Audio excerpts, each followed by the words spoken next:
성경에서 모세의 어머니 요게벳이 모세가 잘생긴 것을 보고 석 달 동안 숨겼다라고 우리말로 해석되어 있습니다. 그러나 어머니로서는 아이가 잘생겨서 죽음에 내놓지 않았다면, 아이가 못생겼다면 내놓았다고 생각할 수는 없습니다. 히브리어 원어로는 요게벳이 말한 의미는 그런 것이 아닙니다. 그 당시 바로는 이스라엘 백성들의 수가 많아지는 것을 두려워하여 남자아이를 낳으면 나일강에 던져 죽이라고 명했습니다. 애굽의 군사들은 이스라엘 백성들의 집집마다 아이를 수색하고 남자아이를 찾아내 나일강에 던져 죽였습니다. 그런 시대에 성경은 레위 족속 중 한 사람이 레위 여자에게 장가들었다고 말합니다. 그 레위 남자가 모세의 아버지 아므람이고 그 레위 여자가 모세의 어머니 요게벳입니다. 그러므로 모세는 레위 지파이고 이 모든 일이 하나님의 섭리였음을 알려줍니다. 요게벳은 모세를 낳았습니다. 그리고 우리말로 그가 잘생긴 것을 보고 석 달 동안 그를 숨겼다고 합니다. 영어 성경도 그렇게 해석했습니다. 그렇게 해석한 대로 생각해보면 잘생긴 아이라서 살렸다는 것처럼 여겨지는데 어떤 어머니가 그런 생각을 하겠나요? 히브리어 원어로 보면 이렇게 요게벳이 말하는 데는 유대적인 근원이 있습니다. 창세기 1장 4절에는 빛이 있어라 라고 말씀하신 하나님께서 빛이 있자 보시기에 좋았더라 라고 하십니다. 요게벳은 아들 모세를 보고 보기에 좋았다고 하신 하나님께서 하신 그 말씀과 같은 말을 하고 있는 것입니다. 이것은 요게벳이 모세를 향한 하나님의 섭리와 뜻을 이해한 것을 말합니다. 하나님이 가라사대 빛이 있으라.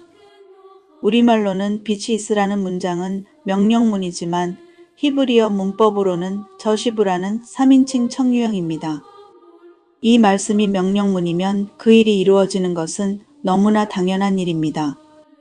그러나 하나님께서 보시기에 좋았다고 하신 것은 이런 하나님의 뜻에 동참하고 함께 있기에 이 일이 이루어지신 것을 기뻐하시고 좋으셨다고 말씀하십니다. 하나님께서는 그분의 뜻에 동의하고 동참하는 사람들과 함께 하십니다. 이 일은 창세기에서부터 시작되었고 하나님의 뜻이 함께 이루어졌을 때 하나님께서는 히브리어 원어로 키토브라고 하셨습니다. 모세가 바로의 명령대로 죽음을 당하지 않고 살 수 있었던 것은 먼저 그가 태어날 때 바로가 또 태어나는 모든 히브리인의 남자 아이를 죽이라는 명령을 따르지 않고 하나님을 경외했던 십보라와 부하라는 산파들이 그를 살렸기 때문입니다.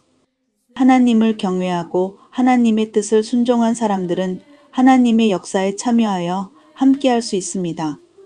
하나님께서는 하나님의 뜻을 따라 순종하고 동의하는 사람들과 함께 그의 뜻을 이루십니다. 청유형이란 그런 의미가 있습니다. 두 산파들은 믿음으로 하나님의 뜻에 동참했습니다. 요게벳은 모세에게서 하나님의 뜻을 보았고 아이의 목숨을 자신의 목숨을 걸고 구했습니다. 산파들과 요게벳은 생명을 사랑하시고 모세를 지도자로 삼아 다시 한번 자신의 백성을 창조하시는 일을 시작하시려는 하나님의 뜻을 따랐습니다. 모세의 어머니 요게벳뿐만 아니라 모세의 가족들은 하나님의 섭리에 순종했습니다. 모세와 아론은 레위 지파로 이스라엘의 제사장과 지도자로서의 택하신 하나님의 섭리가 있습니다.